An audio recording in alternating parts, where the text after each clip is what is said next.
아까도 말씀드린 것처럼 기존 세대를 바꾸는 것은 쉽지 않고 저는 기대하지 않습니다. 그러나 20대, 30대가 자기의 아젠다를 세팅하면 저는 일단 투표수로도 된다고 봅니다. 그것이 뭐 진보냐 보수냐 새누리당이냐 민주당이냐 그런 이슈가 아니라 다음 세대가 이걸 원한다라고 사회적 아젠다를 세우면은 저는 세우고 20, 30대가 그 자기 세대를 위한 투표를 하고 요구하면 40대, 50대는 변한다고 봅니다. 일부가. 제가 70대에 아주 보수적인 성향을 가진 기업인들한테 그런 이야기를 했습니다. 앉으십시오. 예. 이 한국의 지금 불평등한 이 구조를 쭉 설명을 드렸더니 아주 싫어하는 기색이 역력해요. 당연하죠. 그러나 이건 제가 어떻게 말하냐면 이거는 현실입니다. 여러분들한테는 이게 현상입니다.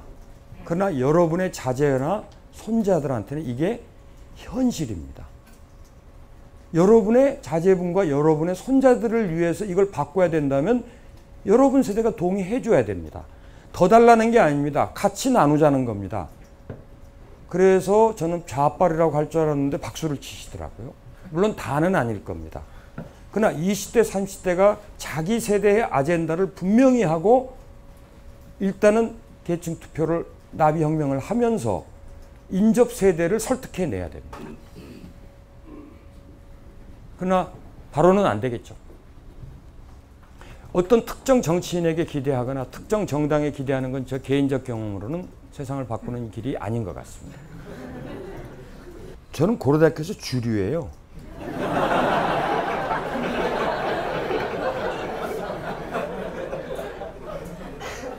좋은 뜻을 제가 꼭 가졌다고 말하는 그런 의미로 받아들이시는 말고요. 지금 여기 이제 나이 든 세대 분들은 저를 압니다. 왜냐하면 한때 대한민국을 제가 바람을 일으키고 다니는 사람이에요. 네이버한테 물어보면 돼요.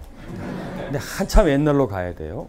대한민국에서 재벌 총수들한테 소송을 제일 많이 낸 사람이 나예요. 예? 그래도 학교가 나를 보호해 줬어요. 다시 말하면 야, 장 교수 당신 때문에 학교 우리 힘들어 죽겠다. 제발 좀 그런 거 하지 마라. 이런 말 한 적이 없어요. 학교가 나한테. 그리고 우리 동료, 후배, 선배 교수들도 마음에 안 들어도 참고 그냥 지켜봐 줬어요. 대학은 그래야 돼요. 그런 점에서 나는 굉장히 행운하죠. 그런데 세상은 큰 뜻을 가진 사람만이 변화시키는 게 절대 아닙니다. 제가 이제 와서 이 책을 쓰는데 제 평생 처음 쓴 책이에요. 뭐냐면 나도 아주 작은 문제에서부터 연구하고 그러니까 제가 소액주 운동하고 다니고 시민단체 활동하고 이러니까 내 입으로 말하기는 조금 그런데 저 교수는 공부도 안 하고 연구도 안 하고 애들 잘 안 가르치냐. 근데 그렇지 않습니다. 저 논문 굉장히 많아요. 사실은 실력이 있어서 그렇게 많이 쓴 게 아니라 그런 소리 듣기 싫어서 열심히 논문 쓴 거예요. 그러니까 그런 것들이 세상의 작은 문제를 들여다본다는 것이 이게 의미 없는 게 절대 아닙니다.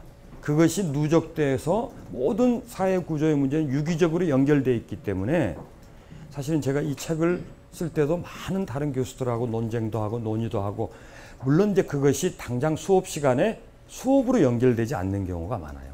그래서 사실 이 내용은 수업 시간엔 이야기 안 해요.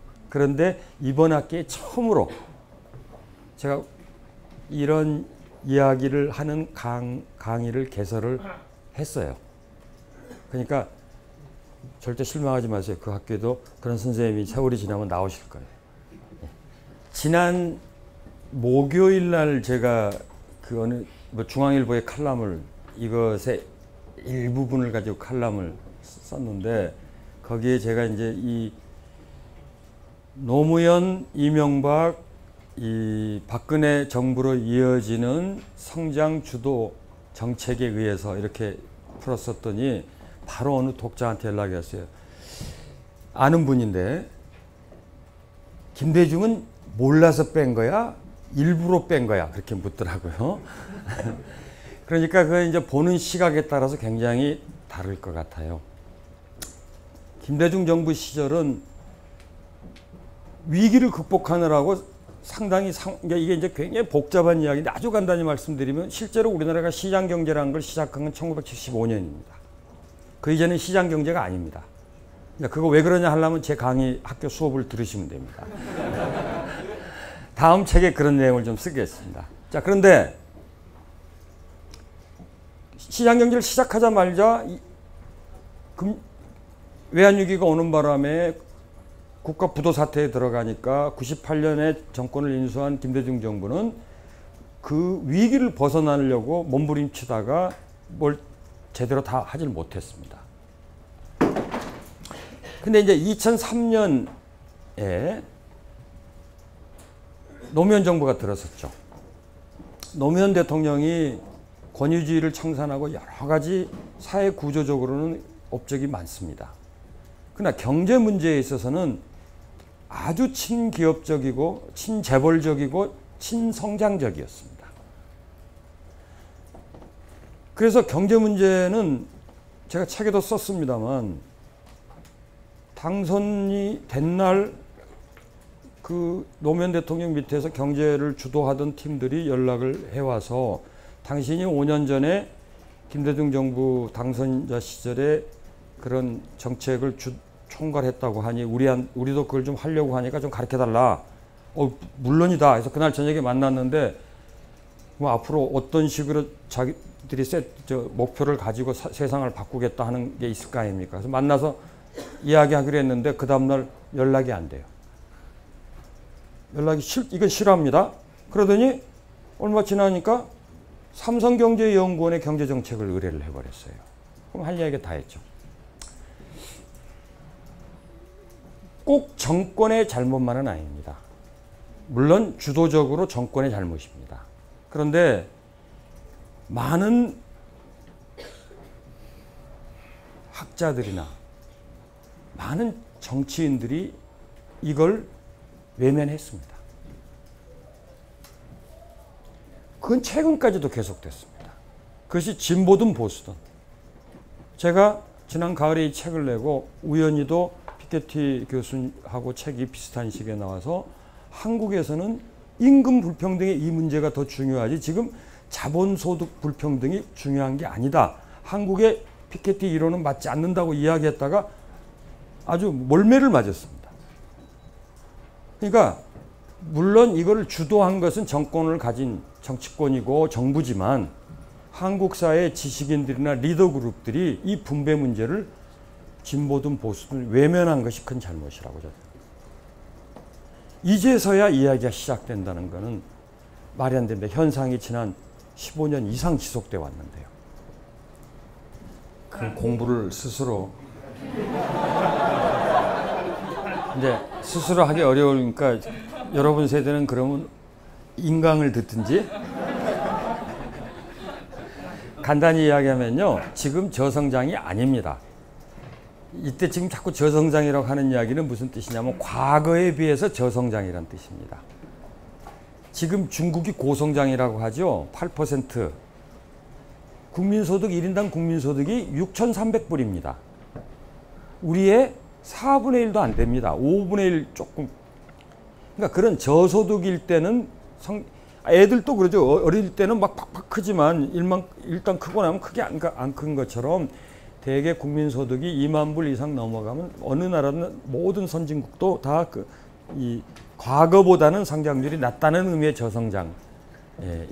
다른 하나는 과거 우리가 이제 세계 경제를 움직이는 주체가 누구냐 그러면 G7이라고 했습니다. 지금은 누구죠? G20입니다. 근데 과거에는 선진국 몇 나라가 세계 경제를 끌고 갔어요. 그런데 지금은 신흥시장 국가 그리고 심지어는 저소득 국가 예를 들어서 요즘 나오는 브릭스라고 하는 브라질, 러시아, 차이나, 인도. 인도는 지금 인구가 뭐 10억이 넘어서 세계 경제를 새로 주도한다 하지만 인도의 1인당 GDP는 1,100불입니다. 그런데 전체 세계 경제의 구도를 보면은 세계 경제 성장률은 과거에는 그냥 G7 성장률하고 같은 거였습니다.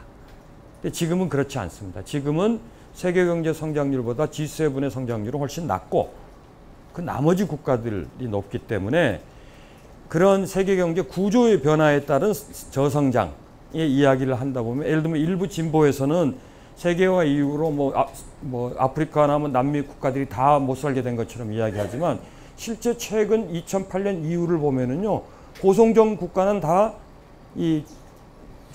못 사는 나라가 다 고성장입니다.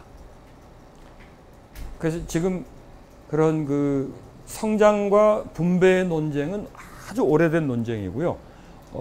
어제인가요? 그제 한겨레 신문에 나온 불평등이 문제다든가 하는 그 칼럼을 한번 찾아보세요. 거기 보면은 드디어 장하성 교수가 성장과 분배 논쟁에 종지부를 찍었다. 뭐 이렇게는 아니지만 그런 비스름한 그 이야기로 성장과 분배에 관한 이야기를 쭉 풀어가는 칼럼이 하나 있더라고요. 그렇게만 답을 하겠습니다. 정말 중요한 질문이고 제가 설명을 충분히 안 한 부분 같아요.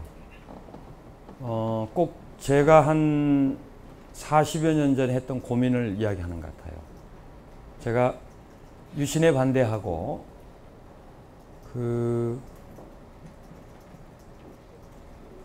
그랬던 그 시절에 똑같은 고민을 했죠. 이제 제가 학생들한테 가끔 이제 이런 이야기를 할 기회가 있으면 이야기합니다. 여기 있는 잉여 세대나 3포 세대도요, 정확하게 아셔야 될 게 있어요. 지금 60대 이상의 산업화 세대나 50대 낀 세대가 당시의 세상을 바꿀 때 뭐가 될 거라고 믿는 건 꼭 아니었습니다. 첫째. 둘째, 특히 민주화 시대에는 특히 이제 50대가 민주화를 사실 시작한 세대인데요. 70년대 초반 학번부터가 이제 그런데 그때 학생들, 젊은 세대가 민주화를 요구하면 기성세대가 박수 안 쳤습니다. 부모님들이 야, 너네 훌륭한 일 한다. 굶어 죽어도 그 일 해라. 이렇게 말하지 않았었습니다. 그러나 나의 미래도 어둡고 세상의 미래가 어두우니까 그걸 감수하고 한 겁니다.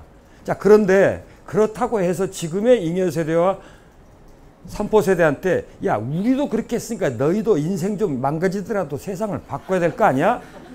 저는 이렇게 말하고 있는 게 아니라는 겁니다. 지금은 그럴 필요가 없습니다. 뭐 나가서 짱돌 던지라는 것도 아니고요. 촛불 켜라는 것도 아닙니다. 여러분 세대가 뭘 아주 평범하게 좀 평등한 임금을 만들어 달라고 요구하는 방법은, 그리고 그걸 사회적 아젠다로 만드는 것뿐입니다. 그것이 구체적으로 여러분의 일상생활의 삶을 침해하는 어떤 행동주의를 요구하는 게 아닙니다. 여러분은 그 방법론을 이미 가지고 있어요. 페이스북에 맛집만 올리지 말고요. 그 많은 논쟁거리를 여러분의 세대의 아젠다로 만들면 된다, 이런 이야기입니다. 지금 바리케이트 치고 내가 우석근 박사가 88만 세대 잘 썼는데 야, 니들 왜 바리케이트 치고 짱돌 안 던지냐, 그 말에 제가 실망을 해버린 거예요. 어떻게 지금 이 시대에 바늘구멍 들어가려고 서 있는 놈한테 짱돌 던지라고. 그런데 여러분이 그럼에도 불구하고 왜 그걸 해야 되느냐 하면, 이 바늘구멍, 좁디좁은 바늘구멍을 통과하는 사람은 10명에 2입니다. 근데 여러분 대다수는 나는 된다라고 믿어요. 그거는 뭐냐면은 요즘 젊은 애들은 평균적으로 똑똑해라는 말이 형용모순이라는 거 알죠? 평균보다 똑똑할 사람도 있죠. 평균보다 똑똑하지 못한 사람들이, 그래서 평균인 겁니다. 절대 10명이 다 저 바늘구멍을 못 뚫고 갑니다. 그럼 어떻게 해야 돼요? 바늘구멍을 넓히는 겁니다. 그러나 나만은 뚫고 들어갈 것이라고 전부 생각하는 것이 문제인 거죠. 근데 그거를 가서 뭐 광화문에 가서 시위하고 촛불 들고 뭐 이 하라는 이야기가 아니에요. 세상의 불평등에 대한 이야기를 여러분이 계속 해야 되는 겁니다. 그 많은 인터넷 공간에, 그 많은 생활 공간에서 이거는 고쳐져야 된다라고 요구하셔야 됩니다.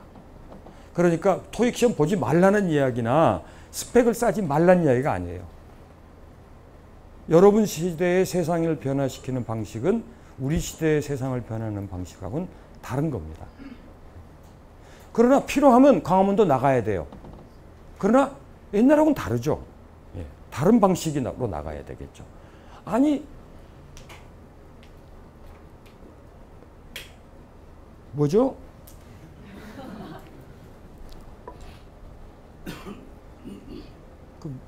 뭐 연예인들 공연할 때 열심히 가잖아요. 그 뭐라고 그래? 뭐라 그러죠? 콘서트 그런 식으로 해도 되는 거 아니에요. 그리고 여러분 세대의 연예인이나 문화인들도 그 시대 정신을 캐리해야 돼요. 다시 말하면 가수 중에도 불평등을 이야기하는 물론 몇몇 있더라고요. 그 랩하는 친구들 보니까 지난번에 강남군가 뭐 국회의원인가 뭐 나왔던 친구 있죠. 그 친구 노래 정말 마음에 들더라고요. 야, 개새끼들아 잘해봐라 막 그러고. 뭐 네가 뭐 정치가 장난이냐 뭐 그러는데 그래 장난이다 어쩔래 모르고 뭐 그 랩 가수가 왜 뭐 지난 지방선거인가에 나왔었죠. 찾아보세요. 저는 그 친구 정말 마음에 들었고, 그리고 여러분 세대는 여러분 세대의 우상을 만드세요. 여러분 세대의 영웅을 만들어 주세요. 여러분 세대에 누가 시의원이라도 나오면 막 몰려가서 찍어주세요. 기성세대에 의지하지 마세요. 그런 방식을 이야기하는 겁니다. 예, 그러니까 이미 패배에 젖었거나 겁을 집어먹은 우리에겐 다소 버겁다. 내가 아니고 처음부터 아예 이러지 않았으면 좋았을 텐데. 그 이야기죠. 아니 뭐 겁을 먹었다고 얘기하시면 저는 아니요. 겁을 먹었다는 뜻이 아니에요. 뭔가 처음 이제 오케이. 뭔 말인지 알았어요. 그거는 여러분이 구해야 됩니다. 제가 해줄 수도 없고 다른 세대가 절대 해주지 않는다고 이미 이야기했어요. 나는 해보지 않았고 가보지 않은 길이니까 날 모르겠다 그러면 할 수 없는 거예요. 그러나 나는 여러분 세대의 지성이 그거보다는 높다고 봅니다. 왜냐하면 몇 번의 애가 있었어요. 그냥 그러고 끝나버려서 참 안타까운 두 번의 사건인데, 한 번은 소고기 파동 때의 촛불 시위였어요. 그것은 그 사건으로 끝나버렸어요. 그 이후에 그러한 것이 그 세대의 어떤 관통하는 흐름으로 이어지지 않아서 참 안타까웠어요. 물론 거기에는 많은 기성세대 잘못이 있어요. 그거를 하나의 정치화해버린 어떤 과정이 있었기 때문에 그것이 응집하기 어려웠을 겁니다. 단 한 번은 반값 등록금 투쟁이에요. 교육에 대한 어떤 논쟁도 없이 그냥 등록금 반으로 잘라주어. 그거였거든요. 기성세대가 천박한 자본주의 한다고 그러는데 새 세대도 똑같이 천박하게 값만 반으로 잘라달라고 하고 끝나버렸어요. 그런데 방금 학생이 이야기한 것처럼 오늘 나는 당장 급하니까 불처럼 그게 일어나더라고요. 딱 반값 되니까 대학 사회에 어떤 아젠다도 없더라고요. 그건 여러분 세대가 만들어 가야 됩니다. 저한테 묻지 마세요. 저도 안 해봤어요. 왜냐하면 우리가 한 세대는 세대 방식으로 하면 지금 정신 나갔다고 그럴 거예요. 지금 광화문 내구리에 나가서 바리케이트 지금 제가 왜 저러나 그러지 세상 사람이 공감도 안 합니다. 여러분 세대는 기성세대를 공감시키려고 할 필요가 없어요. 아까도 얘기했지만 여러분 세대끼리 공감하면 아젠다가 만들어집니다. 그러니까 여러분 세대의 방식으로 3포 세대는 3포 세대끼리 야 우리 이러고 찌그러질 것이 아니라 좀 요구하자. 20대는 20대대로 야 우리 맨날 이렇게 하는데 당장 물론 취업해야 되지만 이거 잘못된 거라고 이야기하자. 여러분 세대끼리 여러분 세대의 방식으로 만들어야 됩니다. 그건 제가 가르쳐 드릴 수도 없고 아마 누구도 가르쳐 주지 못할 겁니다. 내가 이제 두 세대가 아직 자기 세대 정신을 못 만들고 헤매고 있다는 의미에서 한데 묶은 거지 둘이 꼭 연대하라는 뜻은 아닙니다. 왜냐하면 3포 세대는 이미 포기한 세대예요. 잉여 세대는 아직 포기는 안 하고, 그러니까 제가 어느 글에도 이러더라고요. 우리는 포기했다고 하지만 사실은 아직 꿈꾸고 있다. 꿈꾸고 있기 때문에 우리가 잉여라고 말하는 거다. 이렇게 표현을 했던데, 두 세대는 엄청난 차이가 있죠. 그건 말할 필요가 없습니다. 그런데 3포 세대는 이미 바늘구멍을 누가 통과했고 누가 통과하지 않은지가 다 결판이 난 세대예요. 그래서 결판이 나서 바늘구멍을 뚫고 간 2는 인생이 그렇고, 8은 지금 그 중에서 3포한 사람, 2포한 사람, 1포한 사람 막 그렇게 갈라져 있는 거예요. 그래서 여러분 잉여 세대와는 완전히 상황이 다르죠. 그러니까 아까도 제가 이야기했듯이 각각 자기 세대의 방식으로 자기 세대의 아젠다를 만들어가라, 이런 이야기입니다. 지금 20세 여러분한테 보육평등, 이건 여러분이 할 이야기가 아니죠. 그렇죠? 근데 여러분 세대는 반값 등록금이라고 하는 등록금을 가지고 한번 해본 경험이 있어요.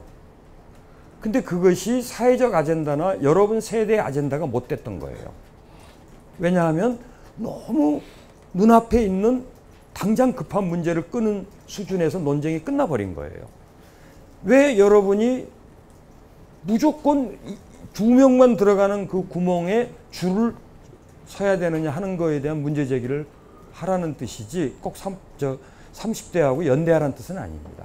제가 재밌는 월간 잉여라는 책이 있더라고요. 이게 뭐야? 그러니까 쓸모없는 나머지끼리 모여서 쓸모없이 남는 시간을 쓸모없게 보내자. 그게 창간 취지더라고요. 멋있더라고요. 근데 글을 읽어보니까 쓸모있는 글들이 많이 있더라고요, 거기에. 그러니까 그런 세대 내에서의 그거는 문제지, 세대 간 연대를 하라, 대연합 전선을 펴라, 그런 의미는 아닙니다. 그러나 여러분 세대를 정의하는 세대 정신이 뭔가 만들어져야 되지 않느냐 생각합니다. 긴 시간 같이 해주셔서 여러분한테 정말 고맙다고 말씀드리고, 오늘 저의 이야기는 이것도 하나의 이슈 제기입니다. 제가 이야기한 게 답이 될 수는 없습니다. 그러나 적어도 한국 사회가 극도의 불평등한 사회로 왔다는 것만큼은 저는 어느 누구와도 논쟁을 하고 어느 누구하고도 그 의견에 대해서는 제가 물러설 생각이 없을 정도로 심각한 문제라고 봅니다. 그걸 어떻게 해결할 거냐 하는 방식, 희망을 어떻게 찾을 거냐 하는 것은 저의 생각입니다. 특히 오늘 오신 분 중에 많은 분들이 그 잉여 세대와 3포 세대에 해당되기 때문에 여러분 세대의 미래를 위한 어떻게는 여러분 세대의 방식으로 한번 우리 기성세대를 깜짝 놀라게 해주는 그런 즐거운 세상이 좀 있었으면 좋겠습니다. 정말 고맙습니다.